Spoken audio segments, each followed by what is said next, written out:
64 ideas, one champion. The search for the next great innovator starts. Welcome to the arena. 64 student entrepreneurs are beginning their journey toward the $10,000 prize. This is round one. The focus of this round, problem and solution. 1 minute on the clock. 2 ideas enter the arena. Only one emerges. It's time to see which of these innovators can stand the heat. Let the battle begin. And the next battle begins right now. Hi, everybody. It's Michael again from the Arthur L. Irving Entrepreneurship Center. So happy to be with you for the third matchup of the day. It's been great competition so far, and we got another one in store for you. So let's introduce the judges who are going to have the very important duty of deciding who's going to make it through to the top 32. First up, let me introduce a good friend of the center, Imo Akide, the founder of EGI Tech Group.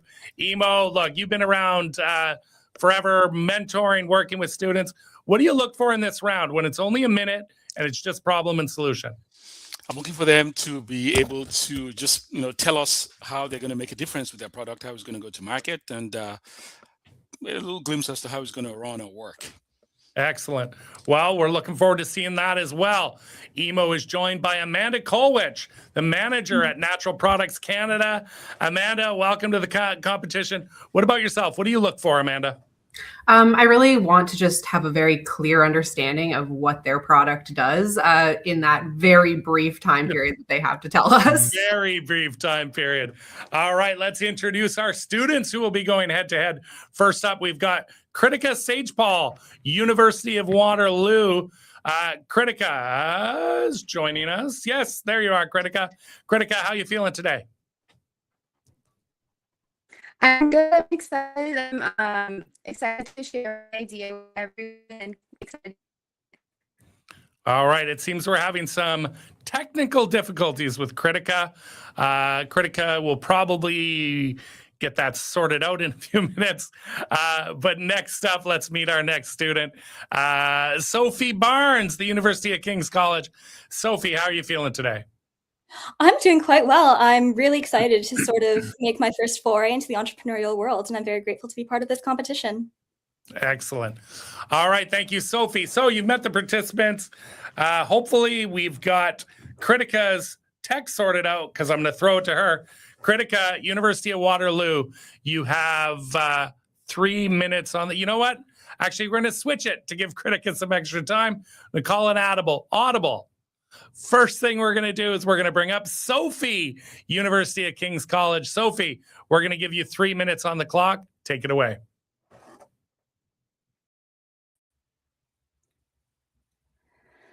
Last year, at a lit crosswalk 5 minutes from my home, I was hit by a car.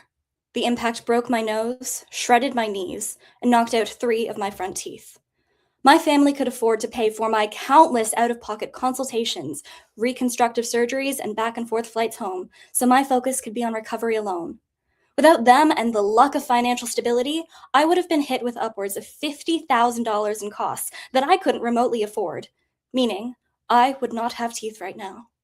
For nearly 10,000 Canadians a year, their reality is waitless, scams, and drowning in a storm of bills with no guarantee that insurance will reimburse them. Calming Bad Weather is a nonprofit organization dedicated to supporting victims of pedestrian motor collisions by covering out-of-pocket costs and facilitating connections with qualified and trusted services in medical, cosmetic, dental, and legal fields. One moment of carelessness can ruin a life, but no one has to weather such a storm alone. Thank you. Thank you, Sophie. Fortunately, you knew it was only a minute, unlike me that thought it was 3. So next up, let's bring on Kritika. Kritika, you only have 1 minute on the clock. Please take it away. The stream is yours. Gen Z grew up drinking soda, but now we read labels and we're frustrated with what we see. Regular sodas are loaded with sugar, diet sodas rely on artificial sweeteners, and many better-for-you sodas still compromise on taste.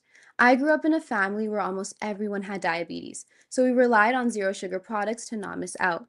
But as I started to pay closer attention to label, I realized many of these drinks were built on ingredients we didn't really understand, and suddenly the question wasn't just taste, it was trust.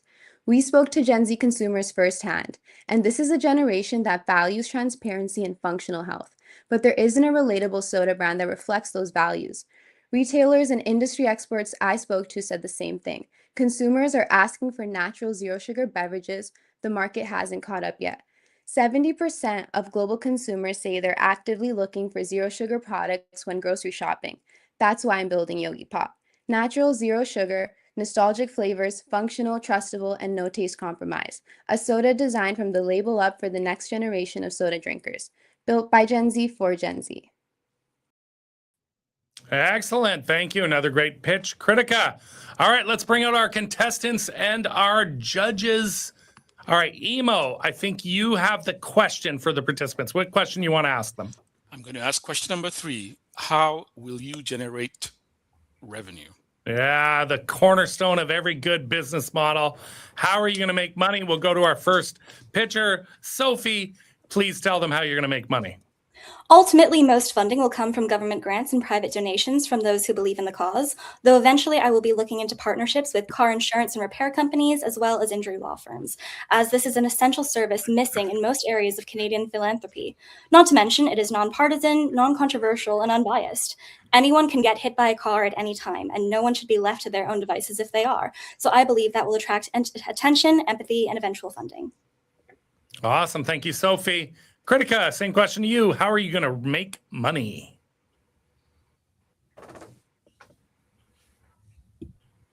So our plan to generate revenue is a 6-pack model where we will be selling for $24 a pack and a single for $3.99. As our production increases from our conversation with our suppliers, the pricing will go down to be more attractive and affordable to the youth.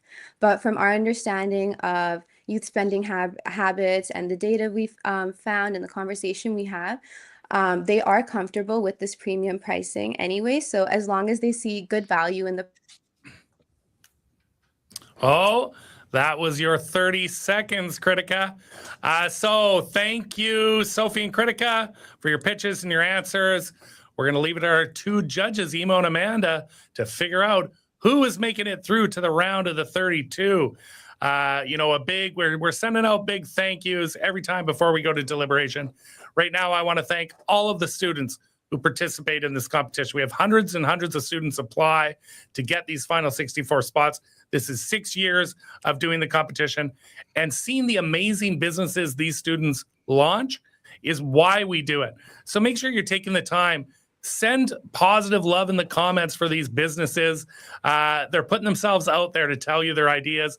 Make sure you look up their businesses, find out how you can support them, and watch them as they get to the finals. So we'll be back in a minute to find out which of these 2 is moving on.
All right, we are back.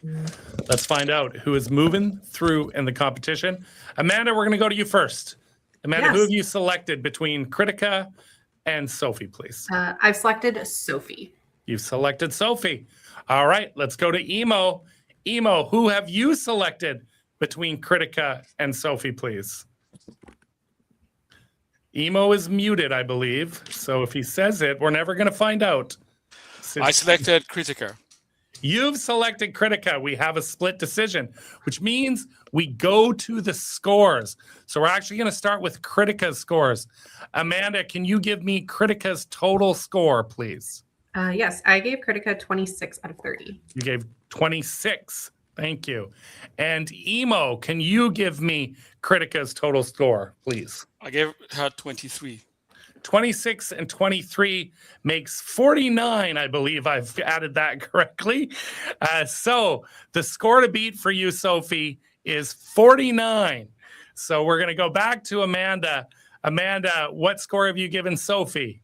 I gave Sophie 27 out of 30. You gave her a 27. And Emo, what have you given Sophie? 21.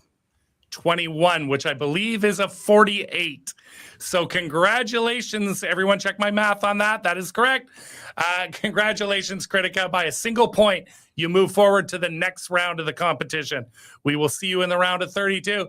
Thank you for everyone tuning in, and we will be back in an hour for the final matchup of the day.